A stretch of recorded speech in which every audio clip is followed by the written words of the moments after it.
자, 이제 윤리가 옳고 그름을 판단한다라고 한다면 이제 윤리 원칙이 있습니다.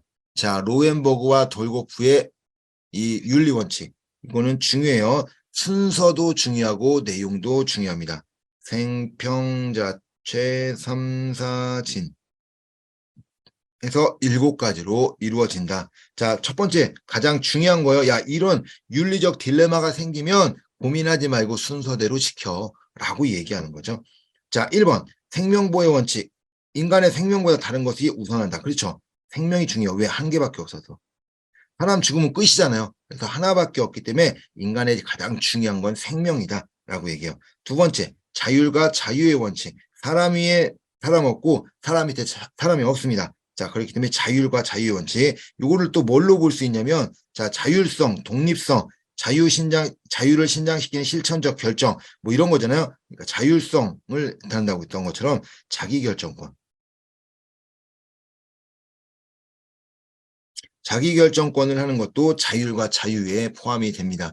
시험에 나왔어요. 자기결정권을 자율과 자유로 볼 수 있다라고 얘기하니까 자기결정권도 여기 들어갑니다. 최소 해약의 원칙. 자, 클라이언트에게 서비스를 주는데 다 손해만 봐야 돼. 그러면 그때 손해보는 것들 중에 가장 적게 손해보는 것을 선택해라 라고 하는 것, 최소 세약의 원칙입니다. 선택 가능한 대안이 모두 유예할 때 가장 최소한으로 유예한 것을 선택해라 라고 하는 것이 최소 해약의 원칙입니다. 자, 5번 삶의 질 원칙. 자, 인간의 삶의 질을 향상시키려고 하는 것이 사회복지이기 때문에 모든 개인의 삶의 질이 좀 더 증진될 수 있는 것, 삶의 질이 좋아질 수 있는 것을 선택해라 라고 하는 것이 삶의 질 원칙. 사생활 보호와 비밀 보장의 원칙. 뭐래요? 비밀 보장. 사회복지사는 클라이언트에게 알게 된 사실은 다른 사람에게 공개하면 안 된다. 공개하지 말아라 라고 얘기하는 것이 비밀 보장의 원칙. 자, 마지막 진실성을 알 권리. 진실성 알 권리, 아니 진실성과 개방의 원칙 이렇게 얘기하는데, 클라이언트와 여타 관련된 당사자에게는 오직 진실만을 이야기하며 모든 정보를 완전히 공개해야 된다. 진실을 알 권리, 뭐 이렇게도 진실을 알 권리도 이렇게 맞는 거예요. 자, 진실성을 이제 이야기해라. 이게 무슨 말이라고 하냐면 진실만 얘기해라. 자, 이렇게 볼게요. A가 있어요. A가 사회복지사를 찾아옵니다. 그러면서 B에 대해서 이야기를 겁나게 했어요. B에 대한 내용을 겁나게 많이 갖고 갔는데, 자, 사회복지사가 얘기해요. B가 찾아갑니다. 사회복지사를. A가 뭐라고 그랬어요? 라고 하면은 뭐라고 하는 거예요? A가 한 이야기. 오직 당사자잖아요. 당사자에게는 오직 진실만을 이야기하라 라고 얘기하는 것이 이 진실성과 개방의 원칙입니다. 그래서 당사자에는 뭐요? 알 권리가 있다 라고 이야기하는 거죠. 그래서 알려주라는 거예요. 이때는 사회복지사가 B에 대해서 알려줘라 라고 이야기합니다. 자, 그 다음에 윤리적 딜레마가 있습니다. 자, 딜레마가 뭐예요? 딜레마, 어떤 것을 선택하지 못하는 그런 상황들이 이제 딜레마다라고 얘기하잖아요. 자, 딜레마, 자기결정권이에요. 클라이언트의 자기결정권을 줄 때 딜레마가 생깁니다. 자, 왜 그러면 스스로 결정할 수 있는 능력이 없어. 그러면 이 사람을 어떻게 해줘야 되나 고민이 된다라고 얘기하는 거죠. 자, 어떨 때, 정신 연령이 낮아요. 아니면 나이가 어려요. 그래서 자기결정을 하지 못하는 경우. 이때 자기결정권을 제한할 수 있습니다. 자, 두 번째, 비밀보장. 자, 비밀보장을 해줘야 되는데 어디까지 비밀보장을 해줄 거냐 라고 얘기하는 거죠. 그러니까 이럴 때 이제 딜레마가 생긴다. 자, 원래 이제 비밀보장을 해야 되는데 비밀보장을 못할 때가 있다라는 거예요. 자, 어떨 때냐? 첫 번째, 교육적 목적. 슈퍼비전, 이런 전문가 회의들, 이런 것들 다 교육적 목적이라고 하는데 정보를 공개할 수 있을 때, 이런 상황일 때 비밀 보장을 못할 수 있고요. 또 법적 문제죠. 법적 문제가 생기면 비밀 보장을 못합니다. 또 하나 뭐야? 생명의 위험이 생길 때. 생명의 위험이 생기면 비밀 보장을 못합니다. 저 오늘 가가지고 A를 죽일 겁니다. 알았어. 비밀 보장해줄게. 이러면 안 되죠. 경찰에 신고해야 되겠죠. 이런 것들처럼 생명의 위험이 생긴다든가, 두 번째 법적 문제가 된다든지, 세 번째 교육적 문제일 경우는 비밀 보장이 안 됩니다. 자, 진실성 고수와 알 권리. 뭐 하는 거예요? 클라이언트에게 모든 정보를 알려줘라 라고 얘기하는 거죠. 왜? 그걸 알아야 하는데, 자, 그러면 어디까지 알려줘야 되는 거야? 우리 좀 전에 봤던 A와 사회복지사가 이야기한 거와 이거를 B가 와서 물어봅니다. 그럼 어디까지 알려줘야 돼요? 다 알려줘요? 그럼 B랑 A랑 사이가 더 안 좋아지고 싸울 수 있는데? 그러니까 이런 것들처럼 어디까지 알려줘야 되는지 고민을 하게 되는 이런 질실성 고수와 알 권리에 대한 딜레마가 생긴다. 라고 이야기를 하는 겁니다. 그래서 처음에 자기결정권, 나이가 없거나 지능지수가 낮을 때 딜레마가 생기고, 비밀보장, 교육적 목적, 법적 문제, 그다음에 생명 문제, 이럴 때 생길 때도 딜레마가 생기는 거죠. 그거 외에는 딜레마가 생긴다라는 거예요. 방금 이야기한 교육적, 생명, 그다음에 법적 문제일 때는 딜레마가 생기지 않는데 그 외 상황에서는 딜레마가 생긴다라고 이야기하죠. 자, 진실성 고수 어디까지 알려줄 건지. 자, 제한된 자원의 공정한 분배입니다. 자, A라는 사회복지사가 10명에 대한 그런 클라이언트를 모시고 있어요. 그래서 그 선물 세트가 추석에 선물 세트가 5개 들어와서 1, 2, 3, 4, 5를 줬어요. 자, 그래서 설날에 선물 세트가 3개가 옵니다. 3개가 들어와서 6, 7, 8을 줄 건지 아니면 8, 9, 10을 줄 건지 뭐 어때요? 누굴 줄 건지 고민을 하게 된다는 거예요. 근데 또 봤더니 1번이 지금 하나를 받았는데 또 힘들대. 그러니까 1번을 또 줘야 될 건지. 이런 많은 그런 클라이언트들이 있다 보니까 분배를 하는데 어떻게 해야 되는지 고민이 될 때 나타나는 것이 제한된 자원의 공정한 분배입니다. 자, 상충되는 의무와 기대. 뭐예요? 클라이언트가 기대하는 거. 그리고 기관이 기대하는 것. 이런 기관의 의무, 그다음에 클라이언트에 대한 의무, 이런 것들이 겹친다라는 거예요. 그래서 상반될 때 거기에 대해서 문제가 생긴다. 사회복지사는 기대는 여러 역할들이 있는데 클라이언트, 기관 상사에 대한 기대들이 모두 달라요. 그러면 어떤 걸 지킬 거냐라고 할 때 상충되는 의무와 기대로 인해서 딜레마가 생긴다라고 얘기합니다. 자, 전문적 관계 유지. 어디까지 전문적인 관계를 유지할 거냐라고 얘기하는 거죠. 그래서 이제 형평성을 이제 유지해라라고 해서 클라이언트가 가지고 있는 전문적 기술, 지식들을 사용하는 것이 이제 전문적 관계 유지죠. 그래서 사적 관계를 이렇게 맺으면 안 된다라고 이제 이야기를 하는 겁니다. 자, 7번째, 이익과 사회복지 사이, 클라이언트 이익과 사회복지 사이. 사회복지사는 클라이언트의 도움 과정에서 자신의 이익이 생길 거냐, 아니면 클라이언트의 이익이 생길 거냐, 요거에 따라서 행동하게 됩니다. 그래서 자신의 이익을 위해서 행동하지 말고 클라이언트의 이익을 위해서 움직여라. 근데 이게 뭐 당연한 내용인데 그때그때 상황이 조금씩 다를 수 있다는 겁니다. 자, 전문적 동료 관계. 우리 다른 사람들과 함께 일하기 때문에 클라이언트에게 뭐 이제 동료 사회복지사가 클라이언트의 권위를 남용한다든지 뭐 존중하지 못할 이런 상황들이 생길 수가 있겠죠. 그러면 어떻게 할 거냐? 그래서 이제 전문적 동료 관계는 사회복지사 동료들끼리 뭐 하라고요? 관계를 존중해줘라 라고 얘기하는 것이 전문적 동료 관계입니다. 그러나 그렇지 못할 때가 있다. 규칙과 정책 준수.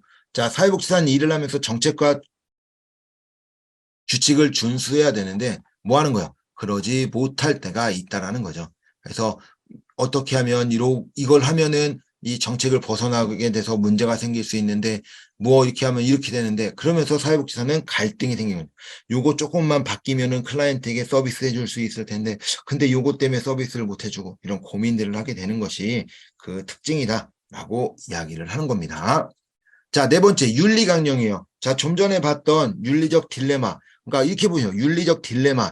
지금 나오는 윤리강령. 그다음에 루엔버그와 덜고프의 윤리원칙. 그다음에 가치와 윤리. 이런 것들 그냥 뭐 그냥 한 문제씩 다 나온다고도 얘기할 수 있어요. 거짓말을 좀 더하면 그 4문제가 다 나온다라고 얘기할 수 있고 좀 그 4개 중에 보통 3개 정도가 나와요. 뭐가 나올지 모르지만 정말 자주 출제되는 부분이 이 부분이다라고 이야기해요. 자, 윤리강령입니다. 자, 윤리강령은 그 사회복지사가 일을 하다가 윤리적 문제가 생기면 그것을 이제 이 윤리강령을 줄 테니까 그거 보고 따로 그걸 보고 해라고 이제 이야기하는 것이 윤리강령이에요. 자, 윤리강령은 첫 번째 기본적 윤리강령으로 이루어지고요. 클라이언트에 대한 윤리강령, 동료에 대한 윤리강령, 사회에 대한 윤리강령, 기관에 대한 윤리강령으로 이루어지게 됩니다. 윤리강령이 상당히 많아요. 근데 그걸 다 외울 수가 없어서 어떻게 할 거냐? 시험에 나온 지문들만 보도록 하겠습니다. 자, 첫 번째 기본적 윤리 기준입니다. 사회복지사는 클라이언트의 종교, 인종, 성, 국적, 결혼 상태, 취향, 장애, 특징, 조건 등을 이유로 차별 대우하지 않는다. 당연하겠죠? 차별 대우하면 안 됩니다. 자, 두 번째, 클라이언트를 대상으로 연구하는 사회복지사는 저들의 권리를 보장하기 위해 자발적이고 고지된 동의를 얻어야 합니다. 고지된 동의예요. 고지된 동의. 이야기하고 그 사람들이 허락해줄 때 받을 수 있다라고 이야기하는 거죠. 자, 사회복지사는 클라이언트의 지불 능력에 따라 서비스를 제공해야 하며 이를 이유로 차별 대우해서는 안 된다. 맞나요? 아니죠. 상관없이에요. 따라가 아닙니다. 이게 따라는 시험에 이제 따라로 나와서 틀렸어요. 다음 중 틀린 것 해서 이제 사회복지사는 클라이언트의 지불 능력에 따라 서비스를 제공해야 하며 이를 차별 대우해서는 안 된다. 틀렸다는 거예요. 상관없이 해줘야 됩니다. 지불 능력이 있냐 없냐 중요하지 않아요. 돈을 냈냐 안 냈냐 중요하지 않습니다. 자, 클라이언트에 대한 윤리 기준입니다. 사회복지사는 어떠한 상황에 클라이언트와 부적절한 성적 관계를 맺어서는 안 된다. 자, 그냥 성적 관계를 맺으면 안 돼요.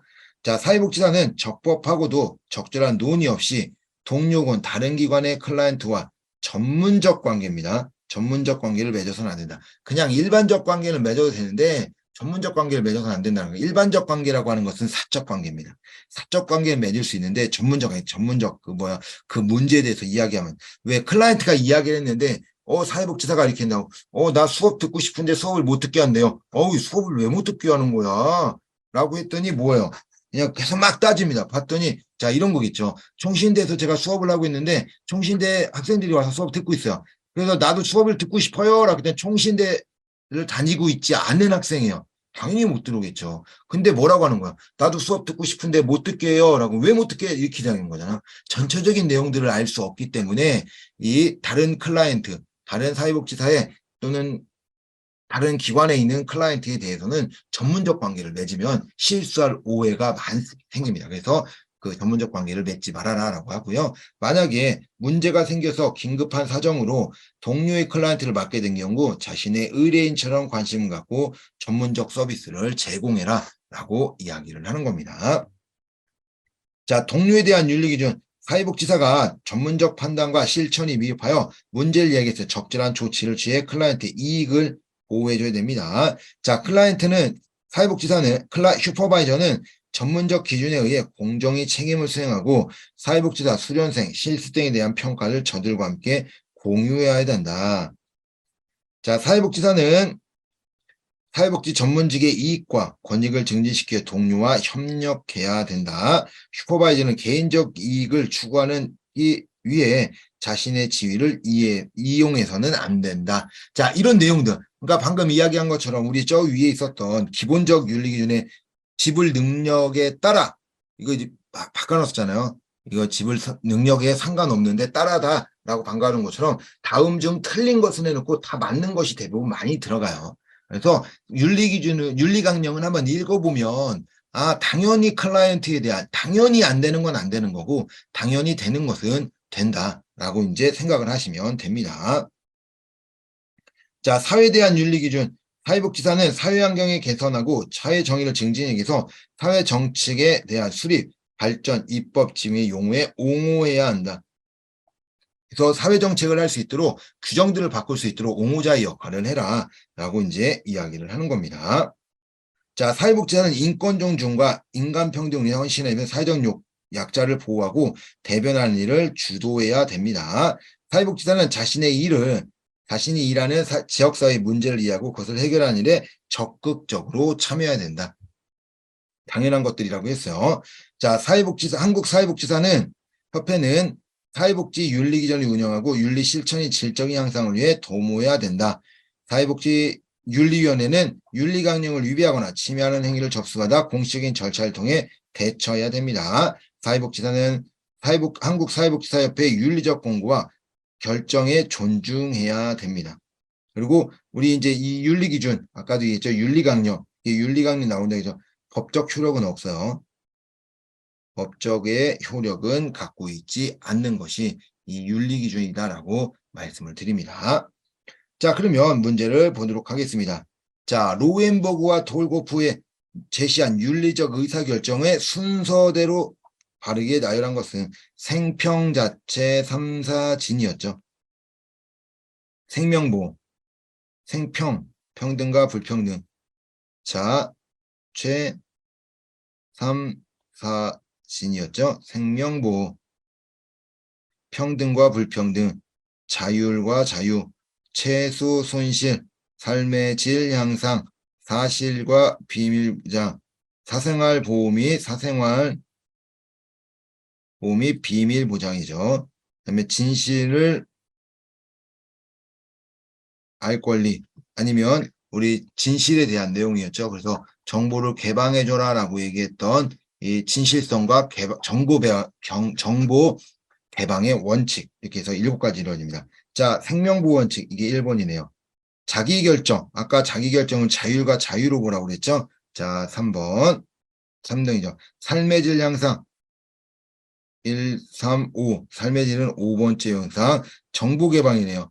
뭐 정보 개방이 뭐예요? 다 오픈하라는 거 7이죠. 자, 기억, 니은, 디귿, 리을이네요. 1, 3, 5, 7로 들어가네요. 자, 정답은 1번입니다. 기억, 니은, 디귿, 리을.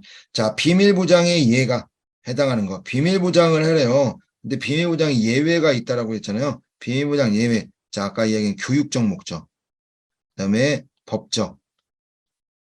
그다음에 생명. 이런 것들에 들어갈 때는 제가 이제 안 해도 된다고 그랬어요. 법정으로부터 클라이언트의 정보 공유를 받았을 때 당연히 예외가 되죠. 클라이언트를 치료를 위해 전문가 회의를 할 때, 그렇죠. 교육이었잖아요. 전문가 회의라든지 뭐 사례를 회의한다든지 이럴 경우에는 오픈할 수 있다고 했어요. 자, 자신의 생명을 위협이 될 때, 상대방의 생명이 위협이 될 때 되겠죠. 탐자로부터 클라이언트의 관한 정보를 제공받았을 때, 클라이언트에 대한 정보를 제공받았을 때, 자, 우리 쉽게 보면 이 3자가 누군지 모르죠. 그러니까 아무나 만약에 내가 정보를 주세요. 안 줄 수 있다는 거예요. 물론 이제 이런 법정이면은 3자가 법정이면 충분히 가능하지만 그냥 3자다라고 나올 때는 의미가 없다. 그냥 줄 수 없어요. 정보보호법에 이제 또 접촉이 되기 때문에 법에 접촉이 되기 때문에 개인정보를 줄 수가 없습니다. 정답은 1번이네요. 예외상은 기억, 니은, 디귿. 그래서 교육, 법적, 생명이 들어간다라고 이야기합니다. 자, 사회복지사의 윤리강령 중 어느 영역에 해당하는가? 사회복지사는 인권 존중과 인간 평등을 위해 헌신해야 하며 사회적 약자를 옹호하고 대변하는 일을 주도해야 된다. 자, 사회복지사는 자신의 일하는 지역사회의 문제를 이해하고 그것을 해결하기 위해 적극적으로 참여해야 된다. 자, 이런 문제들 뭐요? 여기서 힌트가 있어요. 힌트가 뭐냐면 사회적 약자는 여기 지역사회, 이게 가장 큰 문제죠. 지역사회 문제를 이해하고 일하는 데 적극적으로 참여해야 된다. 자, 정답은 사회에 대한 윤리기준입니다. 자, 이렇게 찾아야 돼요. 왜 그러면 윤리강령을 다 외워놓지 않는 이상 이 문제가 왜 이렇게 되지? 저거는 왜 저렇게 되지? 요거를 알 수가 없어요. 어렵다라는 거죠. 자, 그러니까 그 문제를 해결하기 위해서는 이런 힌트들을 좀 찾아서도 문제를 풀 수 있어야 된다라고 이야기합니다. 이 내용들은 사회에 대한 윤리강령입니다. 자, 4번 사회복지사가 경험할 수 있는 윤리적 딜레마 사항을 모두 고른 것은 실천의 결과의 모호성. 자, 그렇죠. 아우, 내가 이거 실천을 했는데 좀 이상해. 이거 어떻게 해야 되지? 라고 이야기할 수 있겠죠. 그래서 우리가 이제 어떻게 문제가 생기고 그것을 어떻게 해결해야 될지 그런 것들을 고민하게 된다라고 이제 이야기할 수 있겠죠. 자, 2번째. 사회복지사와 클라이언트가 힘의 불균형. 그렇죠. 힘의 불균형이 생겨요. 왜 그러냐면 사회복지사는 일을 해결해 주는 사람, 클라이언트는 이 문제를 해결받는 사람. 그래서 해결해 주냐, 해결받냐 이 차이가 있기 때문에 불균형이 생긴다. 라고 이야기합니다. 자, 디귿. 클라이언트의 체계의 다중성. 자, 있죠. 이것도 아까 이제 이야기했던 것처럼 클라이언트가 생각하고 내가 담당하고 있는 클라이언트가 너무 많아. 그러면 누구부터 해줘야 되냐라는 거죠. 그래서 그것으로 인해서 어떻게 해야 되는지 고민이 생긴다라고 이제 이야기를 하는 거죠. 누구 해줄 거냐, 쟤를 해줘야 되냐, 아니면 쟤가 더 중요하냐, 이런 문제들이 생깁니다. 4번 리얼 기관에 대한 의무와 클라이언트에 대한 의무의 상충. 그렇죠. 기관의 생각을 맞춰서 해야 되냐 아니면 클라이언트에 대한 내용을 가지고 해야 되냐 이런 의무에 대해서 상충하는 의무가 생깁니다. 자, 정답은 딜레마상 모두 고른 거 정답은 5번이네요. 그 기억, 니은, 디귿, 리얼 모두 윤례적 딜레마의 생각에는 상황들이다라고 이야기할 수 있습니다. 자, 5번 사회복지사 윤리에 관한 설명으로 옳은 것을 모두 고른 것은 자, 기억. 사회복지사는 원조 과정에서 자신의 이익을 위해 행동해서는 안 된다. 그렇죠. 자신의 이익을 위해서 행동하면 안 돼요. 클라이언트의 이익이 되도록 해야 됩니다. 로엔버거 돌고표의 윤리원칙 틀은 생명보호를 최우선으로 한다. 그렇죠. 생평 자체 삼사진. 그래서 생명보호를 제일 우선으로 합니다. 윤리강령은 윤리적 갈등이 생겼을 때 법적 제재의 근거를 제공한다. 자, 법적 효력 하나도 없습니다. 안 지켜도 크게 문제되지 않아요. 왜? 뭐 문제되긴 하나 있겠죠. 잘려요. 잘릴 수 있겠죠. 그런데 그거 외에는 법적인 효력은 없어요. 자, 사회복지사는 국가자격이므로 사회복지사 윤리강령은 국가가 채택한다. 자, 국가가 채택한 것이 아니라 누가 채택해요? 협회가 채택한 겁니다. 그래서 이 협회가 움직이게 되고요. 자, 그리고 이제 방금 이야기한 것처럼 한국사회복지사협회에서 채택한 거고, 그렇기 때문에 뭐 한 거예요? 법적 효력이 없다라고 이야기를 하는 겁니다. 정답은 1번이 되겠습니다.